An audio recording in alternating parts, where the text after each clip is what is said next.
여러분, 혹시 어제 소변 색깔을 유심히 보셨나요? 아니면 발목이 조금 부은 것 같다고 느끼셨나요? 그렇다면 지금 당장 이 영상을 끝까지 봐야 합니다. 단 20초도 놓치면 안 돼요. 지금 이 순간 여러분의 심장이 조용히 비명을 지르고 있을지도 모릅니다. 믿기 어렵겠지만 심장은 70% 이상 망가질 때까지도 아무 증상이 없어요. 바로 그래서 침묵의 살인자라고 불리는 거죠. 실제로 저도 5년 전 정기검진에서 충격적인 사실을 알게 되었습니다. 제 크레아티닌 수치가 1.4로 나온 거예요. 정상 범위를 벗어난 수치였죠. 그때까지 저는 아무런 증상을 느끼지 못했습니다. 환자분들께 늘 건강검진의 중요성을 강조했던 제가 말이에요. 그 순간 깨달았습니다. 아, 신장이 이렇게 조용히 망가지는구나.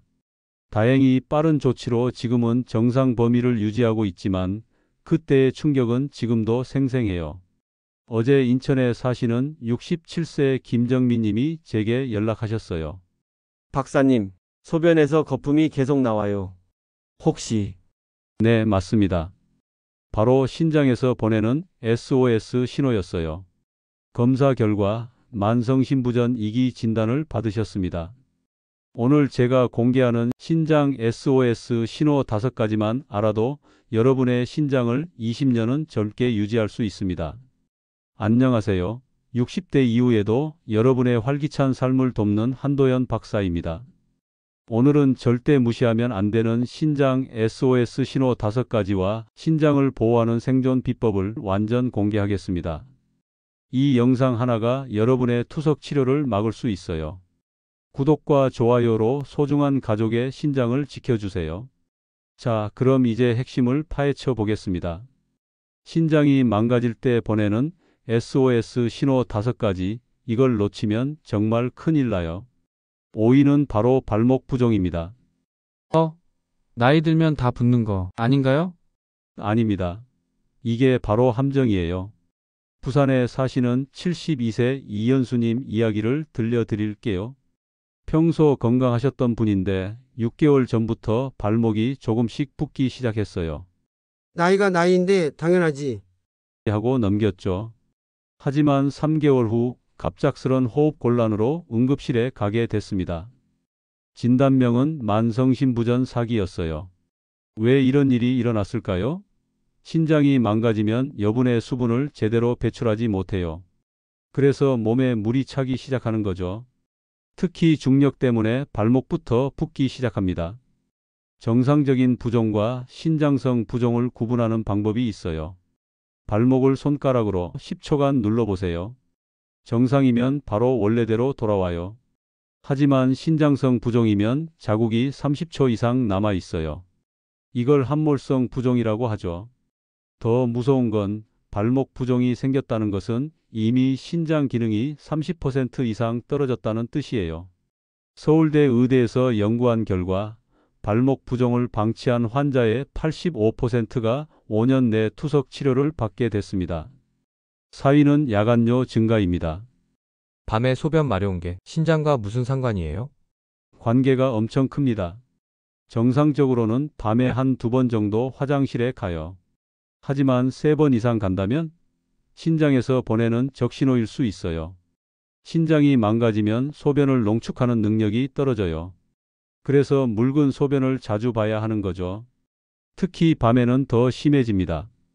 왜냐하면 낮에는 활동하면서 수분이 분산되지만 밤에는 누워 있으니까 신장에 더 많은 혈액이 몰리거든요. 대구에 사시는 69세 박선영님은 6개월 전부터 밤에 4, 5번씩 화장실에 가셨어요. 나이 들면 그런 거겠지. 하고 생각하셨죠. 하지만 검사해 보니 만성심부전 3기였습니다. 여기서 중요한 포인트, 야간뇨와 함께 이런 증상이 있다면 더욱 위험해요. 소변량이 전체적으로 줄어들거나 소변색이 진해지거나 거품이 많이 난다면 즉시 병원에 가세요.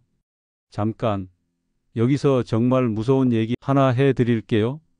혹시 여러분 중에 나는 소변 색깔도 정상이고 부종도 없는데 하고 안심하시는 분 계신가요? 그런데 말입니다. 신장은 정말 교활해요. 실제로 제가 상담했던 환자 중 70%가 아무런 증상이 없었다고 하셨거든요.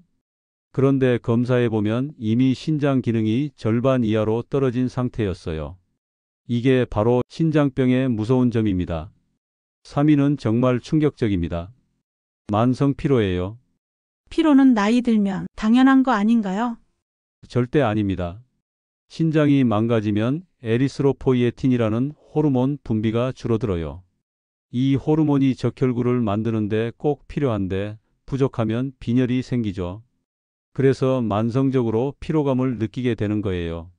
광주에 사시는 74세 최영호님은 1년 전부터 계단 오르기가 힘들어지셨어요. 나이가 나이인데 하고 넘기셨죠. 하지만 점점 심해져서 평지를 걷는 것도 힘들어지셨습니다. 병원에서 검사한 결과 만성신부전으로 인한 신장성 빈혈이었어요. 더 무서운 건 이런 만성 피로가 다른 질병을 부르기도 해요. 면역력이 떨어져서 감염에 취약해지고 심장에도 부담을 줍니다. 미국 신장학회에서 발표한 연구에 따르면 신장병으로 인한 빈혈 환자의 심혈관 질환 위험이 3.2배 높았어요. 여러분, 이런 증상들 체크해 보세요. 계단 오를 때 숨이 차거나 평소보다 쉽게 지치거나 집중력이 떨어지거나 식욕이 없어진다면 신장 검사를 받아보세요. 특히 60대 이후에는 더욱 주의해야 합니다. 나이가 들면서 자연스럽게 피로하다고 생각하기 쉽거든요. 하지만 갑작스럽게 피로감이 심해졌다면 반드시 검사 받으세요. 2위는 소변 거품입니다. 이건 정말 놓치기 쉬운 신호예요. 소변에 거품 나는 게 뭐가 이상한가요? 정상적인 거품과 위험한 거품은 달라요.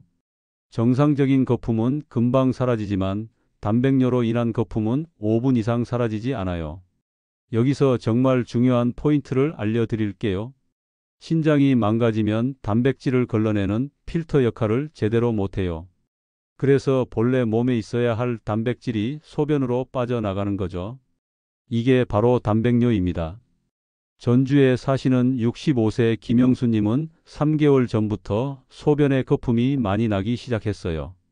처음엔 변기가 더러워서 그런가? 하고 생각하셨죠. 하지만 변기를 아무리 깨끗하게 청소해도 거품은 계속 났어요. 결국 병원에 가보니 당뇨성 신증 초기 단계였습니다. 단백뇨의 위험성을 제대로 아시는 분이 별로 없어요. 단백뇨가 있으면 신장 기능이 빠르게 악화됩니다. 하버드 의대에서 연구한 결과 단백뇨가 있는 환자는 단백뇨가 없는 환자보다 신부전 진행 속도가 4배 빨랐어요. 더 무서운 건 단백뇨와 함께 나타나는 다른 증상들이에요. 눈꺼풀이나 얼굴이 붓고 혈압이 올라가고 소변량이 줄어들어요. 이런 증상들이 함께 나타나면 신증후군일 가능성이 높습니다. 여러분, 잠깐만요. 혹시 지금까지 들으면서 나는 괜찮네 하고 안심하신 분 계신가요? 그런데 말입니다. 제가 지금까지 말씀드린 건 빙산의 일각이에요. 가장 무서운 1위 신호를 아직 말씀 안 드렸거든요. 이 1위 신호는 너무 일상적이라서 99%의 사람들이 놓치고 지나가는 신호예요. 그런데 이걸 놓치면 정말 돌이킬 수 없는 상황이 올 수 있습니다. 드디어 1위입니다. 가장 무서우면서도 놓치기 쉬운 신호, 바로 혈압 상승이에요. 혈압은 나이 들면 다 오르는 거 아닌가요? 아닙니다. 특히 갑작스럽게 혈압이 오르거나 기존 혈압약이 잘 안 듣기 시작하면 신장을 의심해 봐야 해요. 신장과 혈압은 서로 밀접한 관계가 있어요. 신장이 망가지면 나트륨 배출이 잘 안 되고 레닌이라는 호르몬이 과도하게 분비돼요. 이게 혈압을 올리는 거죠. 반대로 높은 혈압은 신장 혈관을 손상시켜서 신장 기능을 더욱 악화시킵니다. 악순환의 고리인 셈이죠. 서울에 사시는 71세 정태진님 사례를 들려드릴게요. 10년간 혈압약 한 알로 잘 조절되던 혈압이 갑자기 조절이 안 되기 시작했어요. 의사가 약을 바꿔주고 용량도 늘렸지만 별로 효과가 없었죠. 그때 신장 검사를 해보니 만성신부전 3기였습니다. 신장이 원인이었던 거예요. 더 무서운 사실은 신장성 고혈압은 일반 고혈압보다 훨씬 위험하다는 거예요. 뇌출혈, 심근경색 위험이 일반 고혈압보다 2배 이상 높습니다. 일본 교토 대학에서 15년간 추적 조사한 결과 신장성 고혈압 환자의 70%가 심각한 심혈관 사고를 경험했어요. 혈압 패턴도 중요해요. 정상적으로는 밤에 혈압이 10에서 20% 떨어져야 하는데 신장병이 있으면 밤에도 혈압이 높게 유지돼요. 이걸 란티퍼 패턴이라고 하죠. 지금부터는 엄청난 꿀팁들을 알려드릴게요. 의료진도 잘 모르는 신장 보호 꿀팁들이에요. 첫 번째 꿀팁은 물 마시기의 황금 타이밍입니다. 많은 분들이 물을 많이 마시면 신장에 좋다고 생각하시는데 반은 맞고 반은 틀려요. 중요한 건 언제 어떻게 마시느냐예요. 아침에 일어나서 첫 번째로 마시는 물 한 잔이 가장 중요해요. 밤사이 농축된 독소를 희석시켜 주거든요. 하지만 저녁 8시 이후에는 물을 과도하게 마시지 마세요. 신장에 부담을 줄 수 있어요. 두 번째 꿀팁은 소금 섭취의 비밀입니다. 무조건 저염식이 좋다고 생각하시죠? 그런데 너무 극단적인 저염식도 문제가 될 수 있어요. 나트륨이 부족하면 오히려 신장에서 나트륨을 보존하려고 더 많은 일을 하게 돼요. 적정 나트륨 섭취량은 하루 2에서 3g 정도예요. 이는 소금으로 환산하면 5에서 7g 정도죠. 하지만 가공식품에는 숨어있는 나트륨이 많아요.